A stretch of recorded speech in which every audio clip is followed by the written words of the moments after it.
नमो देव्यै महादेव्यै शिवायै शततं नमः नमः प्रकृत्यै भद्रायै नियता प्रणता स्मताम। बंधुओं, धर्म कर्म विश्वनाथ झा चैनल पर आपका स्वागत और स्वागत करते हुए,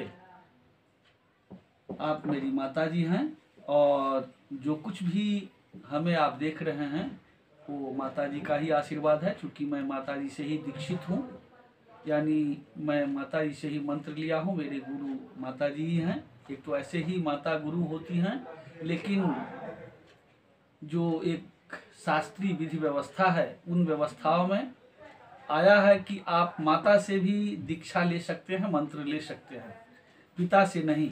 यानी जो दो तीन चीज़ें आया है कि जिसमें कोई भी स्त्रियां अपने पति से दीक्षा नहीं ले सकती हैं और कोई भी बालक अपने पिता से दीक्षा नहीं ले सकता है, मंत्र नहीं ले सकता है, लेकिन माता से दीक्षा ले सकते हैं। और अगर उस हिसाब से देखेंगे तो माता सबसे प्रथम गुरु होती हैं और वही स्पष्ट रूप से आया है कि इस संसार में कौन किसके शत्रु और कौन किनके मित्र हैं। तो आया है कि ऋणकर्ता पिता शत्रु, माता शिक्षा परांमुखी, भार्जा वै कर्कशा शत्रु, पुत्र शत्रु रूपन्विता।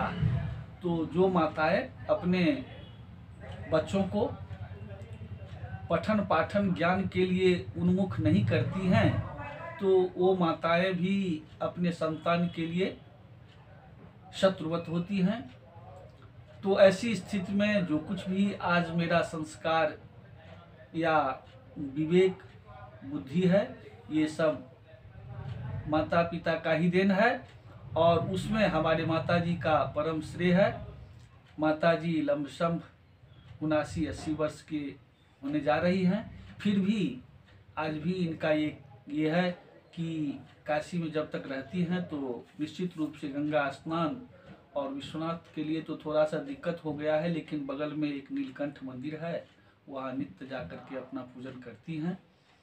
और घर में जो इनका अपनी स्वाध्याय या पूजन करने की पटल है, थोड़ा सा ठंड का समय है, इसमें हम भी थोड़ा सा इनको निवेदन करता रहता हूँ कि आप बहुत अधिक ठंड में, चूँकि आपका एज अधिक हो गया है, इसीलिए ठंड से थोड़ा सा बचें।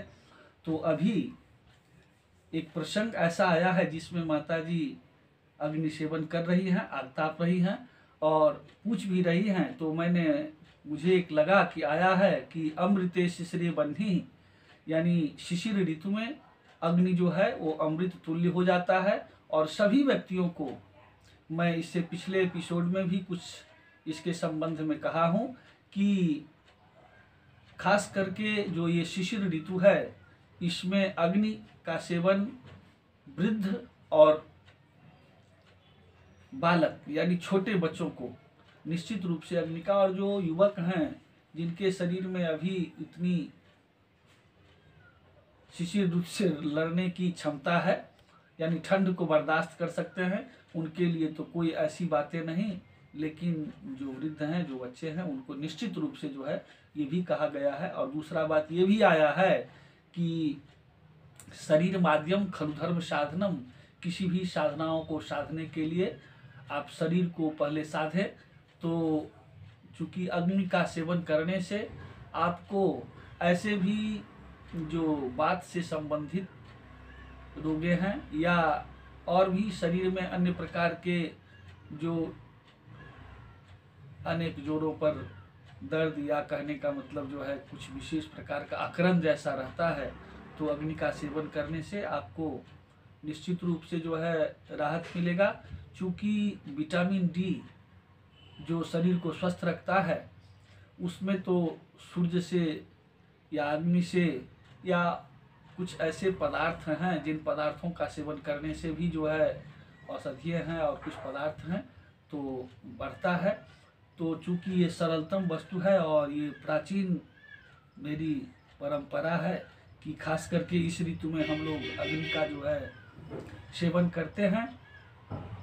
और दूसरी बात ये भी है कि इसका कारण सूर्य से भी है कि सूर्य खास करके अग्रहण और पौष, ये 2 महीने जो शिशिर ऋतु का रहता है, इसमें सूर्य कमज़ोर हो जाते हैं और सूर्य के कमज़ोर होने से स्वाभाविक बात है कि शीत अधिक जो है कहने का मतलब बढ़ जाता है। तो शीत अधिक बढ़ जाने से ठंड लगने की संभावनाएं रहती है। तो जब भी आपको ठंड लगेगा तो पाचन क्रियाएं या और भी अनेक प्रकार की जो इससे तत्संबंधित परेशानी, दिक्कतें, कष्ट है वो आपको जो है करने का तो झेलना पड़ेगा। इसीलिए आप निश्चित रूप से अग्नि का सेवन करें।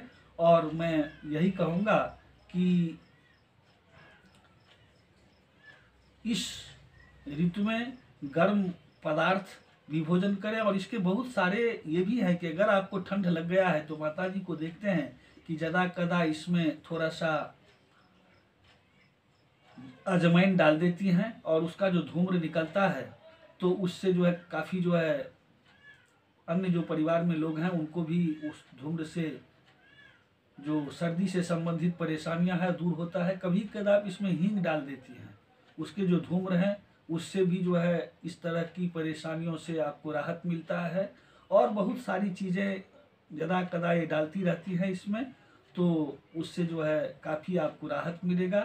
तो इतना ही नहीं, मैं आगे और इनके पास में बहुत ऐसी प्राचीन चीज़ें हैं जो मैं दिखाऊंगा और इनके संबंध में और बहुत सारी बातें मैं कहूँगा। चूँकि जो प्राचीन इनकी कुछ ऐसी इनमें विद्याएं हैं, जैसे किसी व्यक्तियों का कोई चीज़ खो गया है या कोई ऐसा चीज़ समझना चाहते हैं कि मुझको ये वस्तु कब जो है कहने का मतलब प्राप्त होगा, ये मेरा लक्ष्य कब पूरा होगा, तो ऐसी स्थिति में ये प्राचीन परंपरा है खरी उच्चारने की।